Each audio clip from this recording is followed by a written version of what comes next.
नमस्कार विद्यार्थी मित्रांनो, स्वागत आहे तुमचं चालू घडामोडीवाला या YouTube चॅनलमध्ये. मित्रांनो, पोलीस भरती, सरसेवा, एमपीएससी तसेच इतर सर्व स्पर्धा परीक्षांसाठी उपयुक्त असणाऱ्या चालू घडामोडी तुम्हाला मिळणार आहे PDF स्वरूपात आपल्या टेलिग्राम चॅनल आणि Instagram चॅनलवर, ज्याची लिंक डिस्क्रिप्शनमध्ये दिलेली आहे. सोबतच आपण दररोज सकाळी 6 वाजता चालू घडामोडीचे व्हिडिओ घेत असतो. तर सुरुवात करूया आजच्या व्हिडिओला. आज दिनांक 25 मार्च 2026. आजचा आपला पहिला प्रश्न आहे, ICCने महिला प्लेयर ऑफ द मंथ म्हणून नुकतेच कोणाला घोषित केले? आणि या प्रश्नाचं उत्तर आहे ऑप्शन बी, अरुंधती रेड्डी. बघा, ICCने वेगवान गोलंदाज अरुंधती रेड्डी हिला महिला प्लेयर ऑफ द मंथ घोषित केले आहे. तिने ऑस्ट्रेलिया विरुद्धच्या T20 मालिकेत उत्कृष्ट कामगिरी केलेली आहे. भारत विरुद्ध ऑस्ट्रेलिया देश अर्थातच जिचा भारत आहे आणि हा पुरस्कार संबंधित महिन्यातील कामगिरीवर आधारित ICC मंथली अवॉर्ड देण्यात येतो. तर त्याच संदर्भातला दुसरा प्रश्न आहे, ICC पुरुष प्लेयर ऑफ द मंथ कोणाला मिळाला आहे? आणि हा मिळाला आहे ऑप्शन सी, साहिबजादा फरहान याला.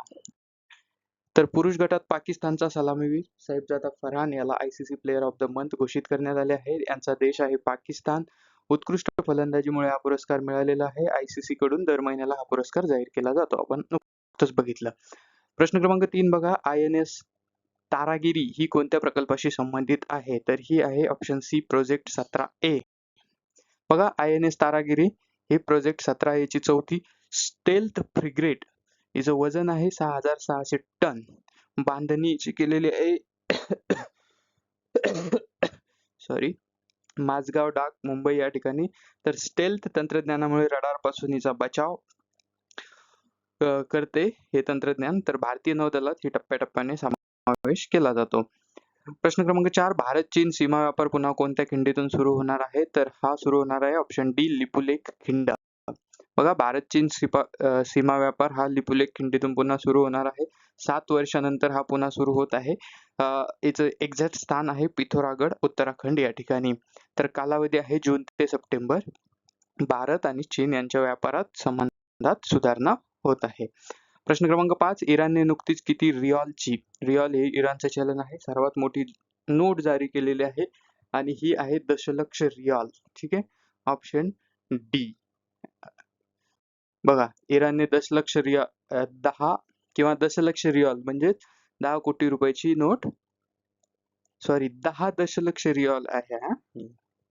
तर सर्वात मोठी नोट जारी केलेली आहे. हिचं मूल्य $7.6 आहे. भारतीय रुपयामध्ये 672 रुपयाची ही नोट आहे. तर यापूर्वी 5 दशलक्ष रियालची नोट इराणनं जारी केली होती. तर महागाई वाढीमुळे त्यांनी हा निर्णय घेतलेला आहे. तर प्रश्न क्रमांक 6 बघा, कोणत्या राज्याने अलीकडेच समान नागरी संहितेचा मसुदा सादर केला आहे? तर हा सादर केलेला आहे गुजरात. आणि हे बघा, समान नागरी संहिता गुजरातनं. तर याच्यामध्ये सर्व धर्मासाठी समान कायदे लागू करण्याचा प्रयत्न, विवाह, घटस्फोट, वारसा यासंबंधी एकच नियम. तर उत्तराखंड हे मसुदा सादर करणारे पहिले राज्य आहे. ठीक आहे, आणि यांनी हा कायदा सुद्धा बनवलेला आहे मागच्या वर्षी 2025 ला. आता हे दुसरं राज्य आहे गुजरात, आणि गोव्यामध्ये पोर्तुगीजांपासूनच तो कायदा लागू आहे.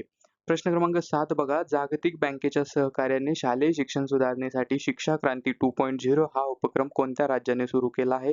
महत्वाचा प्रश्न आहे आणि या प्रश्नाचं उत्तर आहे ऑप्शन डी, आसाम.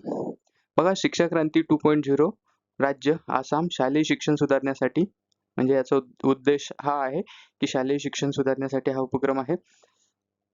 यांना सहकार्य केलेलं आहे वर्ल्ड बँक म्हणजे जागतिक बँकेनं. तर गुणवत्तापूर्ण शिक्षण व डिजिटल सुधारणा असा सुद्धा याचा उद्देश आहे. तर प्रश्न क्रमांक 8 बघा, जागतिक दहशतवाद निर्देशांक ZTI 2026 मध्ये दहशतवादाने सर्वाधिक प्रभावित देश म्हणून कोणता देश अव्वल ठरला? तर हा ठरलेला आहे पाकिस्तान, ऑप्शन ए. ठीक आहे, बघा, GTI 2026, GTI म्हणजे काय, ग्लोबल टेररिझम इंडेक्स. तर यानुसार 2026 नुसार पाकिस्तान हा सर्वाधिक दहशतवादाचा परिणाम ठरलेला देश आहे. ठीक आहे, इथली सुरक्षा परिस्थिती अत्यंत गंभीर आहे. प्रश्न क्रमांक 9 बघा, अलीकडे चर्चेत आलेल्या भूमिका श्रेष्ठ कोणत्या देशाच्या पहिल्या ट्रान्सजेंडर महिला खासदार बनल्या आहे? तर ह्या आहे नेपाळच्या, ऑप्शन बी असं या प्रश्नाचं उत्तर आहे. बघा, भूमिका श्रेष्ठ देश आहे नेपाळ. काय वैशिष्ट्य त्यांचं? पहिली ट्रान्सजेंडर महिला खासदार, नेपाळ संसदेत त्यांची निवड झालेली आहे आणि LGBTQ प्रतिनिधित्वासाठी ही महत्वाची घटना ठरलेली आहे. प्रश्न क्रमांक 10 बघा, राष्ट्रीय मागासवर्गीय आयोगाच्या म्हणजेच NCBCच्या नवीन अध्यक्षपदी कोणाची नियुक्ती करण्यात आली आहे? आणि या प्रश्नाचे उत्तर आहे ऑप्शन सी, स्वाती निरंजन ज्योती. बघा, NCBC म्हणजेच national commission for backward classes, नवीन अध्यक्ष म्हणून नियुक्ती झाली कुणाची? स्वाती निरंजन ज्योती. आणि यांचं काम काय असतं? मागासवर्गीयांच्या हक्कांसाठी हे काम करते संघटना. प्रश्न क्रमांक 11, 2028 ची जागतिक इंडोर ॲथलेटिक्स चॅम्पियनशिप कोणत्या राज्यात आयोजित केली जाईल? आणि या प्रश्नाचं उत्तर आहे ऑप्शन डी, ओडिसा. बघा, 2028 इंडोर ॲथलेटिक्स ओडिसा या ठिकाणी आयोजित केली जाईल. जागतिक क्रीडा स्पर्धा आहे, भारतात ओडिसा या ठिकाणी आयोजन आहे आणि आंतरराष्ट्रीय स्तरावर मोठा सन्मान या स्पर्धेला मिळालेला आहे. प्रश्न क्रमांक 12, भीम पेमेंट्स ॲपचे ब्रँड अँबॅसेडर म्हणून कोणाची नियुक्ती करण्यात आली आहे? आणि या प्रश्नाचं उत्तर आहे MS धोनी, अर्थात महेंद्रसिंग धोनी, भारतीय क्रिकेट टीमचे माजी कर्णधार आणि भारतीय क्रिकेटपटू महेंद्रसिंग धोनी यांची भीम पेमेंट ॲपचे ब्रँड अँबॅसेडर म्हणून नियुक्ती करण्यात आलेली आहे.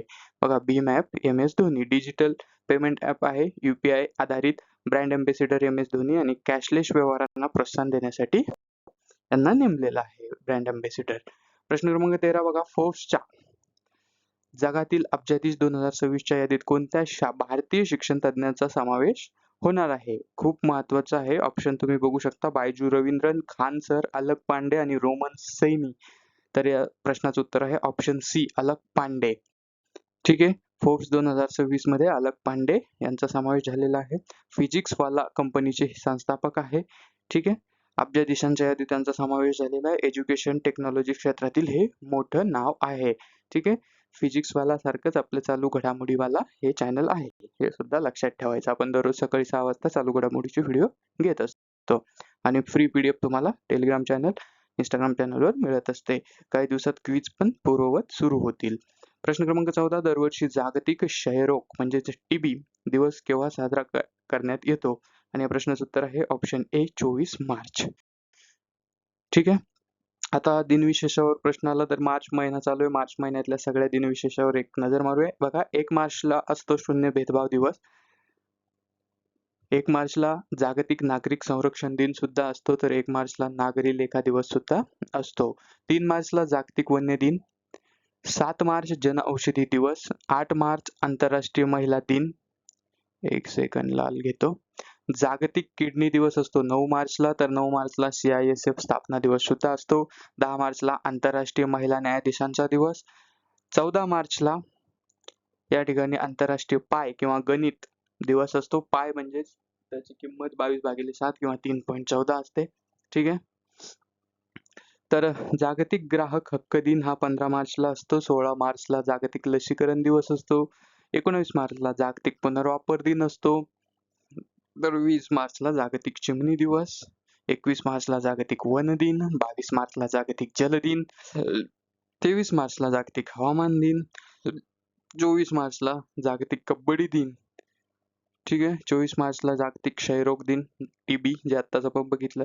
26 मार्चला म्हणजे उद्या जागतिक क्षमतेचा दिन. 30 मार्चला आंतरराष्ट्रीय शून्य कचरा दिवस, तर 30 मार्चला राष्ट्रीय डॉक्टर्स दिन सुद्धा असतो. पुढचा प्रश्न बघूया, 15वा प्रश्न, भारताने आपला पहिला स्वदेशी उभयचर ड्रोन विकसित केला आहे, त्याचे नाव काय आहे?